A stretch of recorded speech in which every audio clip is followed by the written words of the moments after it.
আসসালামু আলাইকুম, আমি আশা দুবাই থেকে বলছি। বিউটিফুল লাইফ ব্লগে আরও একবার আপনাদের সবাইকে ওয়েলকাম জানাই। অনেক দিন পর ভিডিওতে ভয়েস দিচ্ছে, কথা বলা হয় না, অনেক দিন হয়ে গেছে ভিডিওতে। আর কথা তো বলা দূরে থাক, এখন আর ভিডিওই ছাড়তে সেরকম ইচ্ছে করে না। তো এটা আমরা যখন বাংলাদেশে গিয়েছিলাম তখন যে যে জায়গায় আমরা বেড়াতে গিয়েছিলাম, তো ছোট্ট ছোট্ট ক্লিপগুলা নেওয়া ছিল ফোনে, তো সেগুলোই একসাথে এডিটিং করে আপনাদের জন্য উপস্থাপন করছি।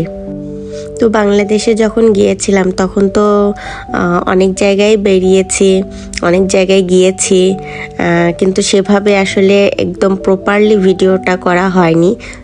অল্প একটু ভিডিও যদি করেছি বা মন করেছে যে ভিডিওটা শুরু করি, বাট মিডিলে এসেই আর করতে ইচ্ছে করেনি। আসলে বেড়াতে যাওয়ার মজাটাই অন্যরকম, তো সেটাই আমরা নিয়েছি বা আমি করেছি। ভিডিওর ঝামেলা একদমই মাথায় রাখিনি আর কি।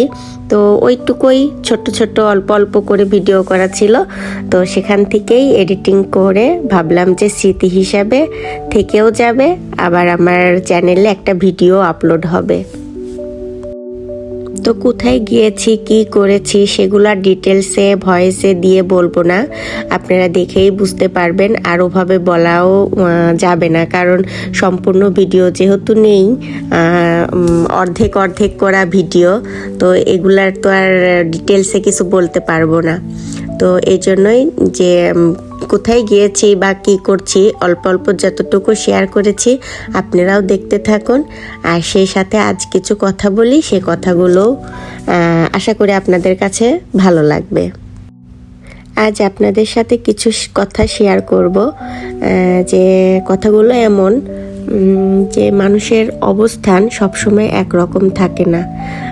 আপনি সবাই জানি কথাগুলো, তো নিজের অভিজ্ঞতা থেকে বা চেনা মানুষ বা পরিচিত মানুষের অবস্থান থেকেই আজকে সেই কথাগুলো বলছি, যে মানুষের অবস্থান বা তার পরিস্থিতি একরকম থাকে না। আজকে একটা প্রবাদ বাক্যই আছে যে সকালে যে রাজা, বিকেলে সে প্রজা। তো সেটাই আর কি, সেই কথা থেকেই বলছি। পরিচিত একজন আমার, তো তার অবস্থাটা এমন ছিল, একটা সময় খুবই খুবই ভালো ছিল।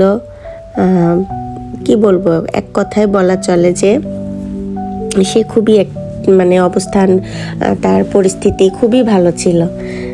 কিন্তু সময়ের পরিক্রমে, সময়ের সাথে সাথে একটা দিক এসে পড়েছে যে তার অবস্থানটা এখন দেখলে বা শুনলে অটোমেটিকলি বুকের মধ্যে একটু কেঁপে ওঠে বা কষ্ট লাগে।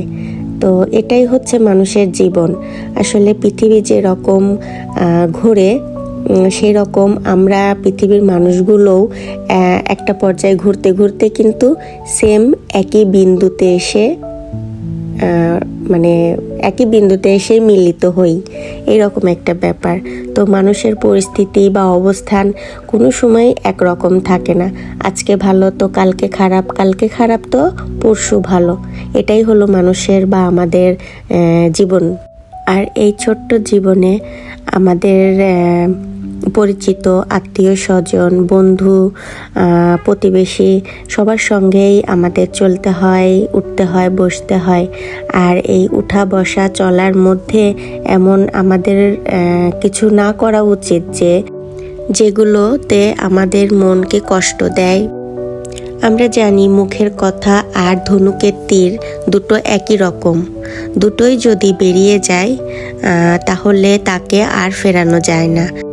সুতরাং যখন কথা বলা হবে তখন অ্যাকচুয়ালি আমাদের ভেবে চিন্তেই কথা বলতে হবে, যাতে আমার সামনের মানুষটার মনে কষ্ট না হয় আমার কথার দ্বারা বা দুঃখ না পায়।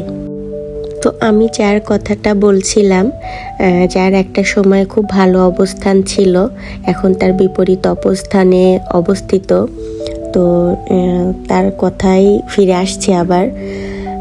তো একটা সময় আমি যখন অনেক ছোট ছিলাম তো সেই সময়টা মানে আমি খুব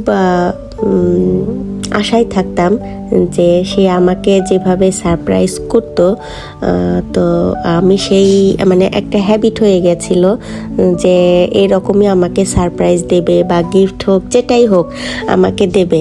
তো এখন সেই পরিস্থিতিটা এমন হয়ে দাঁড়িয়েছে, এখন তারাই বা সেই আমার দিকে তাকায় থাকে বা আমাদের দিকে তাকায় থাকে, ফ্যামিলির দিকে, আমার ফ্যামিলির দিকে, যে আমাকে কিছু সারপ্রাইজ বা গিফট এরকম একটা কিছু দেবে। তো এটাই হলো পরিস্থিতি বা অবস্থান। একটা সময় সবসময়ই মানুষের এক থাকে না, একই রকম থাকে না, একও থাকে না, আবার একই রকমও থাকে না, অবশ্যই চেঞ্জ হয়। তো সেটাই আর কি, মানে এখন ভাবতে গেলে পুরাটাই অবাক লাগে, মানে একদম পুরো বিপরীত। তো মানুষের জীবন এমনই হয়তো বা। মহান আল্লাহর কাছে এটাই চাওয়া যে আল্লাহ আমাদের যেভাবেই রাখুক, যে রকমই রাখুক, যেন সবসময় আল্লাহর গুণগান গেয়ে যেতে পারি।